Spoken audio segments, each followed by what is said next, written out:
Salam saudara, apa kabar? Sejahtera dan sukacita tetap ada pada saudara semua pada hari ini. Kali ini saya ingin mengajak kita merenungkan mengenai damai sejahtera.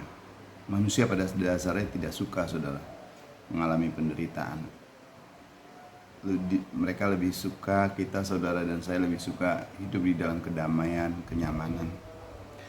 Masalahnya adalah penderitaan atau krisis bisa datang kapan saja tanpa diundang. Kenapa? Karena penderitaan, masalah, pergumulan, krisis di dalam kehidupan adalah bagian dari kehidupan kita. Kita nggak bisa menghindari, kita nggak bisa mengelak. Apalagi saat ini di mana bukan hanya di Indonesia tapi secara global mengalami penderitaan akibat dari pandemi COVID-19 ini. Kita mengalami pergumulan dalam masalah ekonomi, kita mengalami pergumulan dalam masalah kesehatan, kita mengalami pergumulan di dalam masalah hubungan sosial kita. Ada perubahan yang luar biasa terjadi. Di Indonesia kita menggunakan istilah new normal, kebiasaan-kebiasaan baru dilakukan. Mengalami dampak di berbagai hal. Ada mitos yang mungkin pernah kita percaya juga mungkin bahwa semakin kita rajin ke gereja, semakin kita rajin baca Alkitab, semakin kita rajin berdoa, kita semakin dekat dengan Tuhan, itu akan membuat kita bebas dari masalah. Bahkan ada orang yang berani mengklaim kita tidak akan ada di atas meja operasi. Pisau operasi tidak akan menyentuh kita. Kita tidak boleh menderita. Ini adalah pengajaran yang tidak bertanggung jawab, saudara. Karena Tuhan Yesus sendiri tidak pernah menjanjikan hal itu. Kalau kita selidiki, semua tokoh di Alkitab mengalami penderitaan. Bahkan ada banyak tokoh-tokoh gereja dari dulu sampai sekarang mengalami penderitaan. Oleh sebab itu, hati kita perlu untuk dikalibrasi lagi, perlu untuk ditata ulang, diukur ulang, diukur kembali sesuai dengan perkataan-perkataan Tuhan. Penderitaannya harus dihadapi, saudaraku. Di mana baik yang percaya kepada Tuhan atau tidak percaya kepada Tuhan, penderitaan itu harus dihadapi, nggak bisa dihindari. Oleh karena itu, di dalam Yohanes pasal 16 ayat 33 Tuhan Yesus berkata, semuanya itu kukatakan kepadamu. Setelah dia mengajarkan, menceritakan tentang akan mengalami penderitaan, dia berkata, semuanya itu kukatakan kepadamu supaya kamu beroleh damai sejahtera dalam aku. Dalam dunia kamu menderita penganiayaan, tetapi kuatkanlah hatimu. Aku telah mengalahkan dunia. Luar biasa kan, Tuhan Yesus berkata bahwa kuatkan hatimu, aku telah mengalahkan dunia. Ini merupakan ringkasan dari pesan Tuhan Yesus kepada para murid-muridnya. Tujuannya adalah agar mereka memiliki damai sejahtera di dalam Tuhan.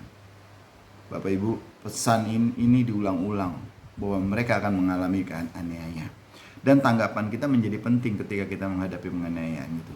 Penganiayaan nggak bisa kita hindari, penderitaan nggak bisa kita jauhkan, kita nggak bisa berbalik dari masalah dan krisis, tapi harus dihadapi.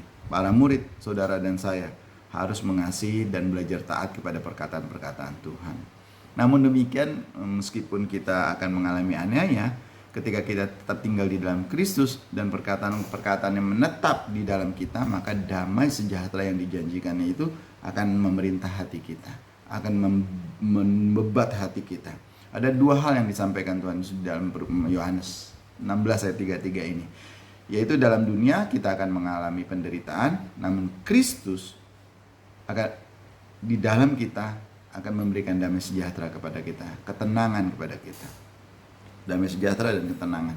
Kasih karunia dan kuasa Tuhan menjadi sempurna ketika kita tidak mampu lagi, ketika kita menyerah, tidak berdaya. Di dalam kelemahan, di dalam siksaan, di dalam kesukaran, di dalam penganiayaan dan kesesakan, maka kita akan menjadi kuat sebab Kristus yang memberi kekuatan kepada kita. Banyak orang ingin mengalami Tuhan, justru di dalam penderitaan lah ia menemukan Tuhan. Oleh sebab itu, kalau kita ingin mengalami penderitaan, pandang saja kepada Kristus. Kita akan dikuatkan, dimampukan, dipulihkan. Dalam Kristus tidak ada penderitaan yang sia-sia, saudara. Semuanya diizinkan untuk kebaikan kita.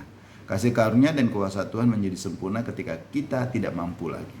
Ketika kita berserah di dalam kelemahan, di dalam siksaan, di dalam kesukaran, di dalam penganiayaan dan kesesakan, maka kita akan menjadi kuat sebab Kristus yang menguatkan kita. Yohanes 14 ayat 27 Tuhan Yesus berkata, damai sejahtera aku tinggalkan bagimu. damai sejahtera itu ditinggalkan bagi. Perhatikan juga ayat 15-nya. Yohanes 14 ayat 15. Jikalau kamu mengasihi aku, kamu akan menuruti segala perintahku. Bapak Ibu, turuti perintah Tuhan, turuti perkataan-perkataan Tuhan, maka di dalam Kristus tidak ada lagi penderitaan yang menjadi sia-sia. Semua itu diizinkan untuk kebaikan kita dan untuk kemuliaan Tuhan. Tetaplah pegang firman Tuhan, percaya terus kepada Kristus, maka damai sejahtera akan memerintah kita semua. Tuhan memberkati kita semua. Mari kita berdoa. Tuhan Yesus, terima kasih. Janjimu kekal, janjimu abadi, dan janjimu pasti terwujud di dalam kehidupan kami ketika kami mau menuruti perintah dan perkataan-perkataanmu. Tolong kami semua ya Tuhan. Di dalam nama Tuhan kami Yesus Kristus. Haleluya. Amin.